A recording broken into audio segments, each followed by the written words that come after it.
चलिए बच्चों, तो we were doing economic comparison between India, Pakistan and China, जिसमें पाकिस्तान को तो हम देश ही नहीं मानते हैं। तो ये बेसिकली हमारे उस जमाने के वहां के मोदी जी हैं, डेंग शॉपिंग। ये शॉपिंग करने बहुत जाते थे। तो what we started you can say in 1991 रफली, दे स्टार्टेड इन 1978। और इसीलिए उनकी तरक्की हमसे कहीं ज्यादा है। प्लस उनके यहाँ गवर्नमेंट का इंटरफेरेंस बिजनेसेस में थोड़ा और ज्यादा होता है। तो शैल आई प्रोसीड फर्दर? चलिए भाई, ये सबने लिख लिया है शायद अपनी कॉपी में। ये पॉइंट सबने लिखा हुआ है ना? चलो। सो economic reforms were introduced in China in the year 1978 in multiple phases. सबसे पहले उन्होंने क्या किया? फॉरेन रिफॉर्म्स, इन्वेस्टमेंट सेक्टर और एग्रीकल्चर को बढ़ावा दिया।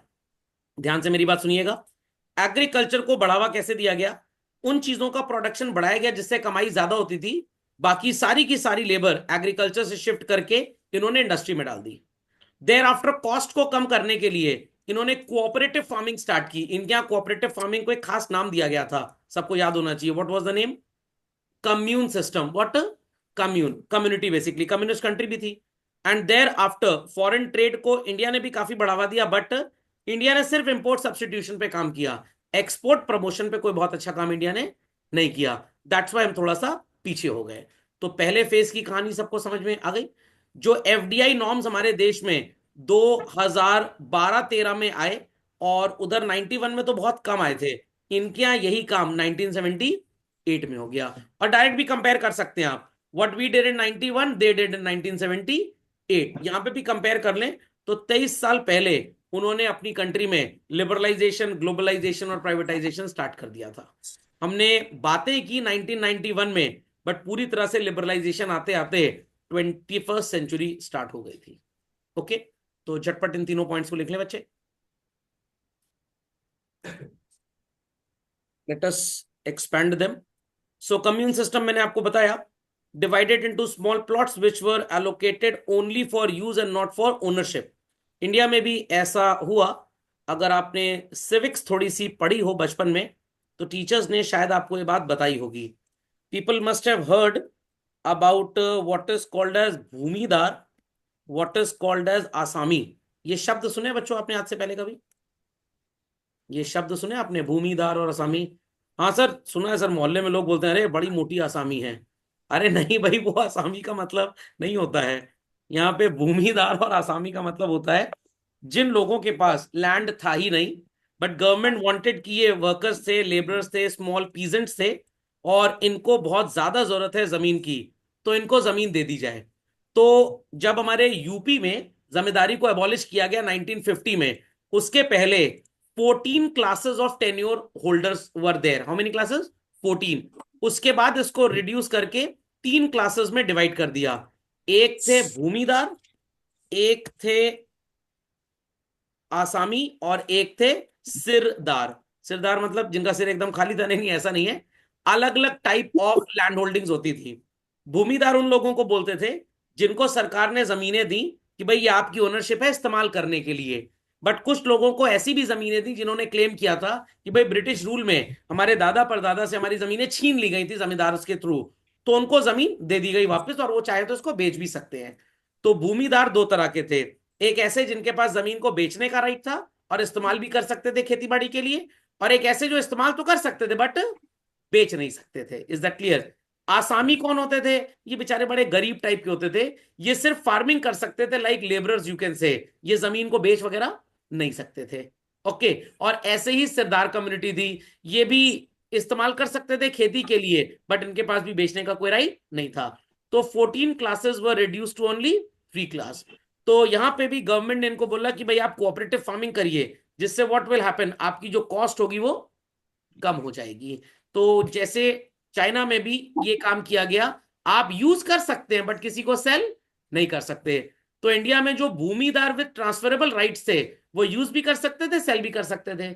भूमिदार विद नॉन ट्रांसफरेबल राइट्स, आसामी और सिरदार, ये 3 कम्युनिटीज ऐसी हुआ करती थी जिनको जमीन सिर्फ यूज करने के लिए दी थी, बेचने के लिए नहीं दी थी। Is that understood? बट यहां पे अगेन इंडिया में प्रॉब्लम वही थी कि लोगों को पैसे मिलते थे, गवर्नमेंट से सीड्स मिलती थी, वो रिच फार्मर्स को जाके उसको बेच दिया करते थे। समझ में आ गई बात? समझ में आ गई बात? एंड टैक्सेशन सिस्टम की जहां तक बात करें, इंदिरा गांधी जो हमारे देश में थी बच्चों 70 से लेकर 84 तक, you won't imagine, direct indirect tax मिला के 93 to 97% of the income was taxed basically. समझ में आ गया? तो इसलिए लोग इतना टैक्स देते थे तो उनकी will to work, will to save पूरी तरह से खत्म हो जाती थी। समझ में आ गई बात? समझ में आ गई बात? तो कॉम्पोजिशन को नोट डाउन कर लें। They have the right to use and there was no ownership. When there was no ownership they can not sell it, और वो सेल नहीं कर सकते थे तो एग्रीकल्चर के अलावा कोई काम वो कर ही नहीं सकते थे। समझ में आ गया? और टैक्स पे करने के बाद जितनी भी इनकम बचती थी वो सब उनके पास जाती थी। इंडिया में ज्यादा हिस्सा इनकम का who used to take children? Zamindar used to take. The latter phase children, industrial sector. तो ये दो बातें आप याद रखेंगे तो आपको चाइना की तरक्की हमेशा याद रहेगी। एग्रीकल्चर पे फोकस कम और इंडस्ट्रियलाइजेशन पे ज्यादा। और जो एग्रीकल्चर करते भी थे किस सिस्टम के तहत करते थे? कम्यून सिस्टम, कोऑपरेटिव फार्मिंग की तरह। लैंड को यूज कर सकते थे बट बेच नहीं सकते थे। तो private sector firms and village enterprise were allowed to produce goods.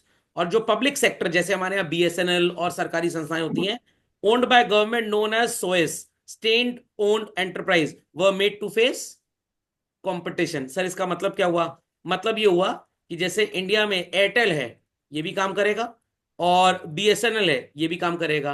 But starting में हमारी कंट्री में क्या होता था, जैसे एयरटेल हो गया, जियो तो बहुत बाद में आया, और बीएसएनएल जब नहीं था इसके पहले डिपार्टमेंट ऑफ टेलीकॉम था। तो क्योंकि department of telecom was a governmental undertaking तो इनको कुछ खास एडवांटेजेस दिए जाते थे, इनकी टैक्स वैक्स कम किए जाते थे। फिर लोगों ने एज पर कंपटीशन एक्ट 2002, जो monopolies restrictive trade practices act का एक सुधरा हुआ फॉर्म था, कोर्ट में कंप्लेन की कि भाई डिपार्टमेंट ऑफ टेलीकॉम के अंदर कौन से ऐसे सुरखाब के पर लगे हुए हैं। वो जो मोर पंख टाइप नहीं होता व्हाइट कलर का दूल्हे की टोपी पे, तो सुरखाब एक प्राणी होता है, पशु होता है, उसका वो पर बड़ा ऑस्पिशियस माना जाता है, तो वो सुरखाब का पर वही होता है। कौन सा सुरखाब का पर लगा है जो इनको एडवांटेजेस दिए जा रहे हैं? Treat them as we are. तो फिर डिपार्टमेंट ऑफ टेलीकॉम को कन्वर्ट करके क्या बना दिया गया? भारत संचार निगम लिमिटेड। तो जैसे यहां पे कंपटीशन है वैसे वहां पे भी कंपटीशन होता था।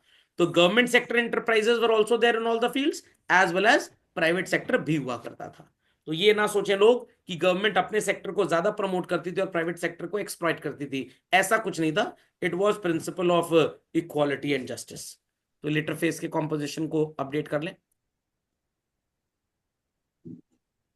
सो डुअल प्राइसिंग का कॉन्सेप्ट इन्होंने फॉलो किया। डुअल प्राइसिंग का मतलब क्या था भाई? Very simple. Farmers and industrial units were required to buy and sell fixed quantities on the prices fixed by the government. The rest were purchased and sold at market prices. अब इसका क्या मतलब हुआ? Farmers and industrial units, I repeat, farmers and industrial unit, तो यहां पे एक particular quantity को आपको एक पर्टिकुलर प्राइस पे बेचना पड़ेगा। उसके ऊपर की क्वांटिटी आप जिस प्राइस पे चाहें उस प्राइस पे बेच सकते हैं।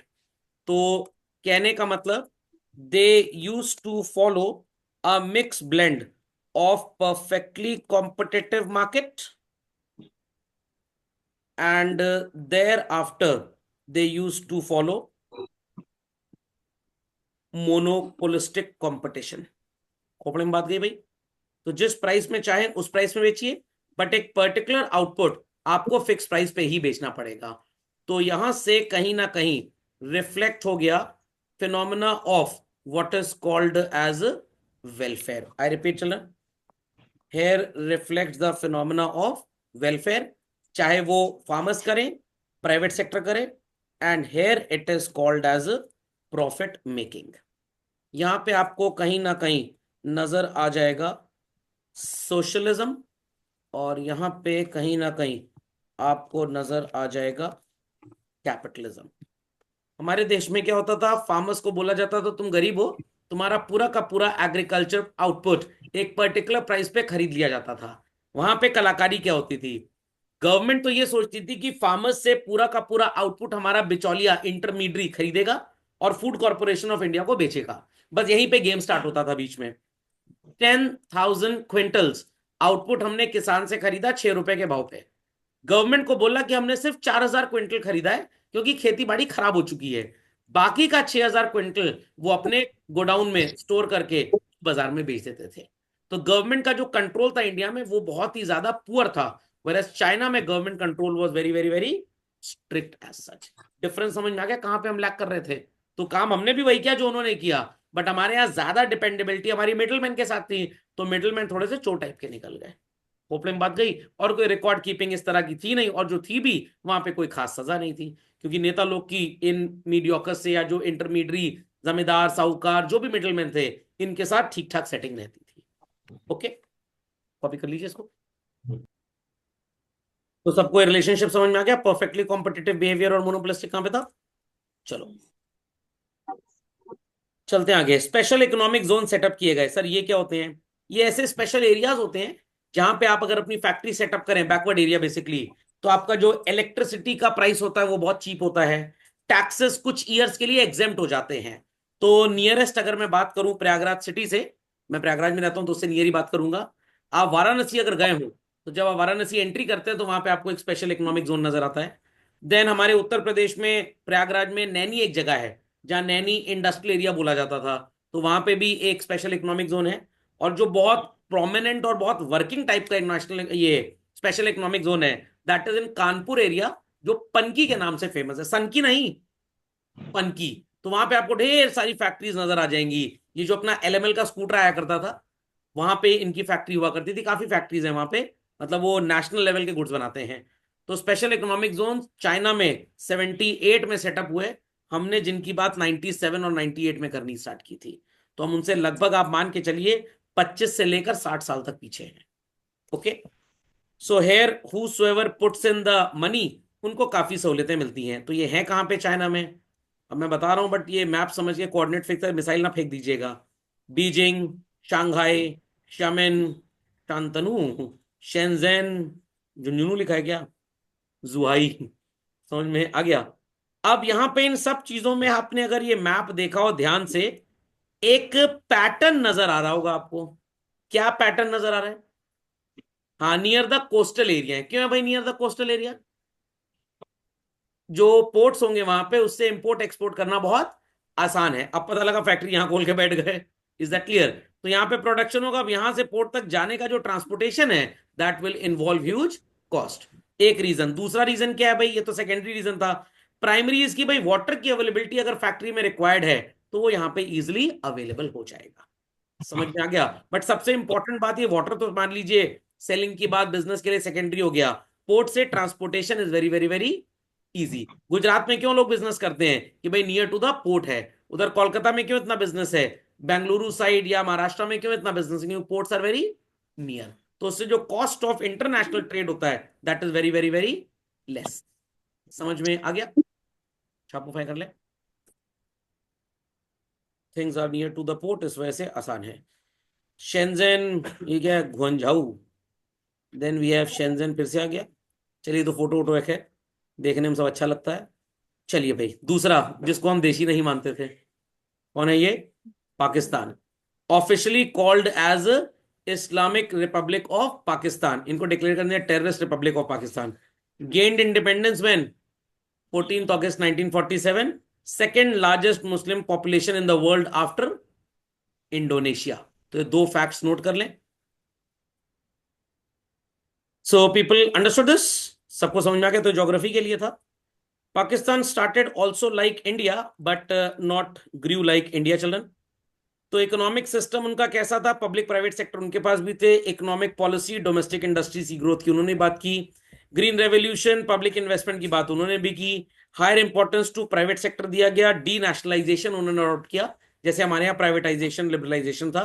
और इनके यहाँ इकोनॉमिक रिफॉर्म्स कब स्टार्ट हो गए? 88 में। और हम बोल सकते हैं दैट वी स्टार्टेड इन 48। या वैसे कंपेयर करें तो 1991 भी आप बोल सकते हैं। तो 48 से कंपेयर करेंगे दे स्टार्टेड लेट, 91 से कंपेयर करेंगे तो दे स्टार्टेड अर्ली। बट इनके साथ सबसे बड़ा प्रॉब्लम क्या था? कि जो भी इनके सीनियर्स थे जब इंडिपेंडेंस हुआ, इन्होंने अपने डेवलपमेंट की तरफ थोड़ा ध्यान कम दिया, दूसरे देश को बर्बाद कैसे करना उसकी तरफ ध्यान ज्यादा दिया।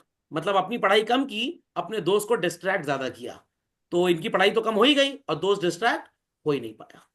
Fundamental logic is clear. बाकी जितना ये मीडिया में टीवी में दिखाते हैं अगेंस्ट द पाकिस्तान, सच्चाई 10% है, 90% सिर्फ मीडिया वाले हैं। उतना तो आर्मी भी नहीं करता जितना मीडिया कर देता है। और मीडिया वालों को अगर और छूट दे दी जाए तो गारंटी मान लीजिए 1 हफ्ते के अंदर लड़ाई हो जाए इंडिया पाकिस्तान की। रात को 9 बजे मोदी जी ने क्या बोला अपने दुश्मन के खिलाफ, पता लगा दुश्मन कौन है, वो जो उनका रसोईया खाना बनाना नहीं आया वो दुश्मन हो गया। समझ में आ गया। तो ये सिर्फ मीडिया क्रिएटेड ट्रिबल है पूरा। तो जरा इन सब बातों से दूर रहकर सिलेबस के ऊपर ध्यान देना है। समझ में आ गया। खोपड़े में बात गई। और वैसे पाकिस्तान तो उससे ही फेमस है, बजरंगी भाईजान से। मुन्नी छूट के आई थी ना। समझ में आ गया। चलिए, तो जोक सपाट, जितना टीवी में दिखाया जाता है उतना खराब है नहीं। दिखाया जैसे वो आधार कार्ड की फोटो नहीं होती, किसी को आधार कार्ड की फोटो देके भेज दो रिश्ते के लिए, गारंटी करता हूँ रिश्ता कैंसिल हो जाएगा। तो बस वैसा ही है, समझ लीजिए। What is all shown on the TV is not the real Pakistan. वहां पे भी लोग बहुत अच्छे हैं, ऐसी बात नहीं है।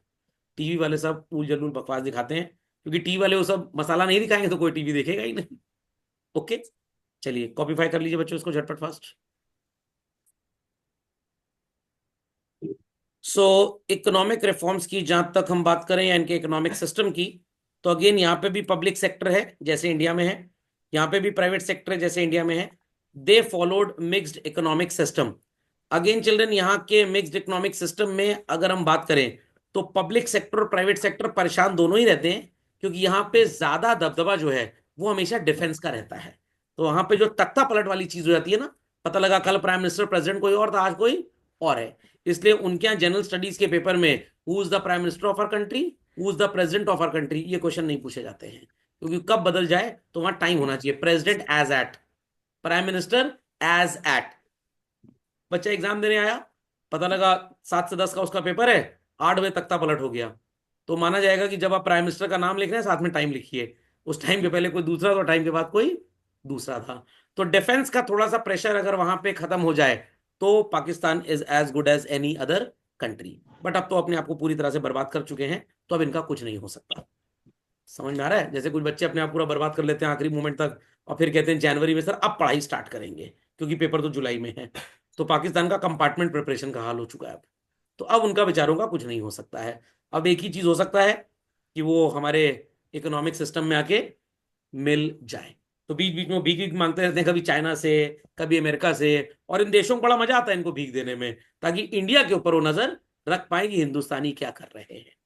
समझना क्या, बट हिंदुस्तानी क्या कर रहे हैं मेरे फोन करके पूछ लें। कुछ जाहिल टिकटॉक चला रहे हैं, कुछ पबजी खेल रहे हैं, और कुछ मोटरसाइकिल से ड्रू ड्रू ड्रू करके घूम रहे हैं। ओके, चलिए। तो Pakistan also followed a mixed economic system, बस एक लाइन लिख लीजिए। 50s और 60s में इनके पास बहुत ढेर सारा रेगुलेशन वगैरह था, और रेगुलेशन फॉलो भी करते थे। इनकी डोमेस्टिक इंडस्ट्रीज को ग्रो करने के लिए इतना ज्यादा इंपोर्ट ड्यूटी लगाते थे ताकि बाहर से कोई भी सामान बन के इनके देश में ना आ पाए, और इनके यहाँ ही फैक्ट्री सेटअप हो। तो tariffs were huge, very high. Imported goods को ट्रांसपोर्ट करने में काफी रेस्ट्रिक्शन भी था। But then too children growth was very poor, क्योंकि मैंने आपको बताया, क्योंकि हमेशा लड़ाई झगड़ा डिफेंसिव एक्टिविटीज, इनसे इनका लेन देन ज्यादा था। और ये ऐसा नहीं कि दूसरे देशों को परेशान करते हैं, ये खुद भी बड़ा परेशान है। जो पाकिस्तान का हिस्सा उधर अफगानिस्तान की तरफ लगता है, वहां पे एक टेरिटरी है बलूचिस्तान, वो लोग चाह रहे हैं कि हमारे देश को एकदम अलग कर दिया जाए। तो स्टार्टिंग में पाकिस्तान की गवर्नमेंट चाहती थी कि बांग्लादेश का भी सो कॉल्ड जो पार्ट है, पहले ईस्ट पाकिस्तान और वेस्ट पाकिस्तान था, कि इन्हीं को मिल जाए। बट वो तो इंदिरा गांधी जी ने थोड़ी अकल लगाई और बांग्लादेश को एक अलग कंट्री बनवा दिया। एल्स हमारे देश के बीच से ही ट्रांसपोर्टेशन होता रहता, और इन्फ्लिट्रेशन आतंकवाद का और ज्यादा बढ़ जाता। तो उससे भी थोड़ा खिसियाए हुए हैं ये लोग कि जो हमारा था वो भी छिनवा किसी और को दे दिया, और दूसरा उधर बलूचिस्तान से लोग परेशान हैं। तो अब ये परेशानी परेशान है कहने का मतलब। हाँ, अगर पाकिस्तान ना होता तो बॉलीवुड इतनी तरक्की नहीं कर पाता। जो इतनी मूवी इंडिया पाकिस्तान की लड़ाई बनती है बॉलीवुड में, वो इन्हीं की हरकतों से बनती है। तो बॉलीवुड वाले तो चाहते हैं कि ऐसा एक देश बना रहे। ओके, सो ग्रीन रेवोल्यूशन इनके यहाँ भी आया, हमारे यहाँ भी आया था। हमारे यहाँ ग्रीन रेवोल्यूशन कब आया लोगों को याद होगा। इंडिया पाकिस्तान की वॉर हुई थी, याद आ गया। अमेरिका ने हमारी सप्लाईज रोक दी थी, ये स्टोरी मैं आपको बता चुका हूं। लाल बहादुर शास्त्री जी उस समय काफी गुस्साए हुए थे, और अपनी सेनाओं को कहते ले जाओ टैंक वैंक लेकर अंदर, एकदम 60s की आसपास की बात है ये। और अमेरिका ने अगर रेस्ट्रिक्शंस ना लगाए होते फूड सप्लाई के, तो शायद ग्रीन रेवोल्यूशन इंडिया में कभी आता ही ना। क्योंकि लाल बहादुर शास्त्री जी ने सोचा कि एक वॉर में अमेरिका उनकी तरफ हो गया, उनको सपोर्ट ज्यादा कर रहा है, हमें नहीं कर रहा, and it has created a restriction on food supplies. तो कल को फिर ऐसा हो सकता है। तो उन्होंने एक शास्त्रीय व्रत भी आया था कि भाई हफ्ते में एक दिन लोग खाना ना खाएं तो अनाज की रिक्वायरमेंट कम हो जाएगी। तो हम अपने अगर पैदावार बढ़ा ले ग्रीन रेवोल्यूशन की वजह से, हरित क्रांति जिसको हम बोलते हैं, तो हमको कभी भी किसी कंट्री के ऊपर फूड इंपोर्ट्स के लिए डिपेंडेंट नहीं होना पड़ेगा। तो वो कंट्री जो 1962 में फूड इंपोर्टर हुआ करती थी, आज वो कुछ मायनों में दुनिया में कुछ चीजों में सबसे बड़ी एक्सपोर्टर है। चाहे आप शुगर की बात कर लें, कॉटन की बात कर लें। तो ग्रीन रेवोल्यूशन हमारे यहाँ लाल बहादुर शास्त्री जी की वजह से आया था। इंडो पाक वॉर अगर ना होता 62 वाला, तो ये ग्रीन रेवोल्यूशन भी ना आता।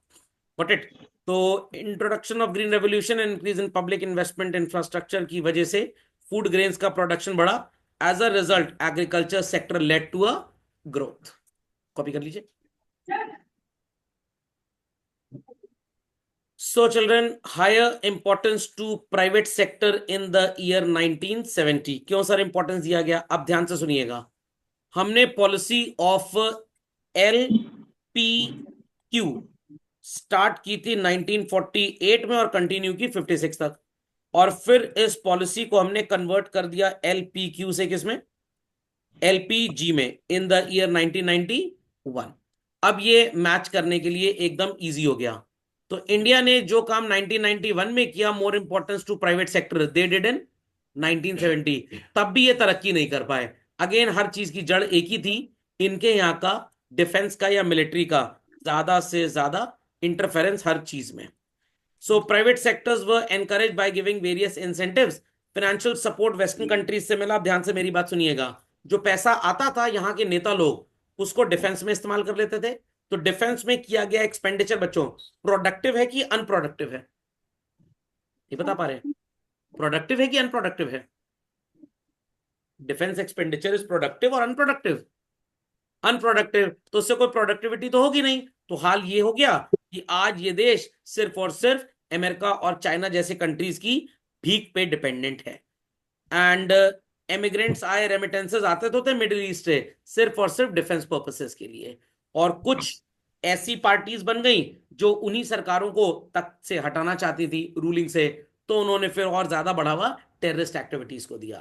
फिर टेररिस्ट का बोलबाला यहाँ पे जब ज्यादा हुआ तो they started attacking and creating problems in their member और अगल बगल वाली कंट्रीज में। सुनाई पड़ गई बात भाई? पक्का तो आपसे एग्जाम में पूछा जा सकता है।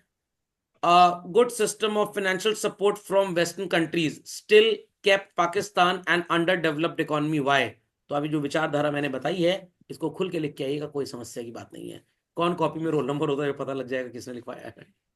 ओके, लिख लीजिए फास्ट। Let's continue further. चलो, सो इकोनॉमिक रिफॉर्म्स 1988 में इस देश में स्टार्ट हुए, जब मेरी उम्र 8 साल थी। आप लोग तो -30-40 के रहे होंगे। सो आईपीसी ग्लोबल आउटलुक, सबसे ज्यादा बड़ा एरिया आपको किसका नजर आ रहा है बच्चों? China. And smallest is Pakistan. इतना छोटा है कि इनका नाम भी वहां लिखना पड़ रहा है। Got it clear? तो आपको यहाँ पे सबसे ज्यादा इंडस्ट्रियलाइजेशन कहां पे नजर आ रहा है? ऑब्वियस सी बात है, चाइना। बट ये जो चाइना का ये वाला एरिया है, this seems to be totally empty और ब्लैंक। इतने में तो प्रैक्टिकली आपका यहाँ पे तो नेपाली है मान लीजिए। अब ये एरिया जान पूछ के खाली नहीं रखा गया है। यहाँ का जो डेमोग्राफी है वो पहाड़ी एरिया ज्यादा है, तो वहां पे फैक्ट्री वगैरह सेटअप करना प्रैक्टिकली इम्पॉसिबल है। एक रीजन ये है। या स्टार्टिंग में अगर सोचा भी गया होगा यहाँ पे एग्रीकल्चर फार्मिंग या पहाड़ी पे फैक्ट्री सेटअप करने के लिए, तो सोचा यह गया कि इंडिया वाले जब मिसाइल दागेंगे तो यहां तक मिसाइल आना कंपेरेटिवली आसान है इन कंपैरिजन विद बीजिंग तक मिसाइल डालना। Is that understood well? और यहाँ पे जो बाउंड्रीज हैं कंपेरेटिवली छोटी हैं। तो यहाँ पे डिफेंस फोर्सेस को जो मोरक्को और रशिया से रोकने के लिए इनको चाहिए फोर्सेस, वो थोड़ी कम चाहिए होंगी। इसीलिए इन्होंने यहाँ बाहर की साइड पे सारा अपना सेटअप किया है। तो car manufacturing, cement, chemical, coal, electronics, engineering, finance, food processing, oil, gas, textile, iron, steel, सब कुछ चाइना में अपना है। इनको किसी से कुछ भी खरीदना नहीं पड़ता। हमारा कितना तो फॉरेन एक्सचेंज ऑयल इंपोर्ट करने में चला जाता है। तो ये आज अपनी बैटरी व्हीकल्स को इंडिया में बेचते हैं, अपने यहाँ तो पिछले 25 साल से इस्तेमाल कर रहे हैं। बट हमने इस तरह की कोई साइंटिफिक रिसर्च की ही नहीं। समझ में गया क्यों नहीं की? रीजन सबका घुमा फिरा के बच्चों एक है, प्रॉब्लम ऑफ एजुकेशन। क्योंकि हमारे पेरेंट्स, हमारे बच्चे सिर्फ मार्क्स चाहते हैं, एजुकेशन से उनको कोई इंटरेस्ट है ही नहीं। 90 आ गया तब भी यूनिवर्सिटी में एडमिशन नहीं मिल रहा है। लॉजिक बनाया था अप्रैल के महीने में, अरे इंटीग्रेटेड एमबीए करेंगे। सितंबर आते आते दिल्ली यूनिवर्सिटी जाके पढ़ेंगे। दिसंबर आते आते इलाहाबाद यूनिवर्सिटी में पढ़ेंगे। मार्च में रिजल्ट के बाद सर डिस्टेंस लर्निंग प्रोग्राम कहां से है बता दीजिए जरा। Is that clear? क्योंकि स्पोर्ट्स भी क्यों खेलते हैं लोग? ताकि पढ़ाई से थोड़ी चोरी हो जाए, थोड़ा टाइम बर्बाद वहां पे हो जाए तो समय बच जाएगा। खोपड़े में बात गई। इतना बड़ा देश कितना मेडल आता है? 4 से 6। इनके यहाँ जो नहीं आ पाता वो यहाँ चला आता है। तो प्रॉब्लम आउटलुक में है और किसी चीज में नहीं है। किसमें प्रॉब्लम है? आउटलुक में। अभी एक हमारे देश का बच्चा है, वो गुकेश, 7वीं या 6ठी क्लास में, 4थी क्लास में उसने पढ़ाई छोड़ दी अपनी, and world chess champion declare किया कल या परसों। अभी उसका कोई मैच हुआ था। तो भाई इतना त्याग जो करेगा तरक्की वही करेगा। और यहाँ तो बच्चे स्पोर्ट्स खेलते हैं सैलेड की तरह, खाना खा रहे हैं, आओ चलो थोड़ा स्पोर्ट्स भी हो जाए।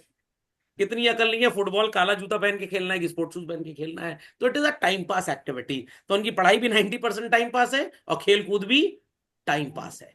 इन देशों में टाइम पास कुछ भी नहीं है। समझ में आ गया? क्योंकि इनका सिस्टम ऐसा है। समझ में आई बात? चलिए चलते हैं आगे।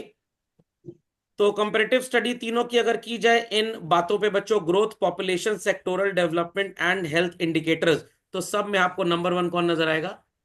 चाइना। और भोकालबाजी किसकी ज्यादा है? इंडिया की। सिर्फ कागजों में दिखाया जा रहा है, कुछ नहीं।